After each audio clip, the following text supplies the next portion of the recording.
জয় ঠাকুর শ্রী শ্রী রামকৃষ্ণদেব। সবাইকে নমস্কার। আজ আমরা শুনব ঠাকুর রামকৃষ্ণদেবের অমৃত বাণী।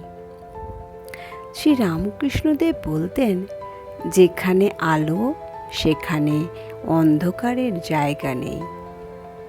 নিজের অন্তরে প্রদীপ জ্বালাও, ঈশ্বর স্মরণই সত্য আলো। কয়েকদিন আগে দীপাবলির উৎসব ছিল। এখনো পর্যন্ত বাইরে আলোর উৎসব, শব্দবাজি সব চলছে।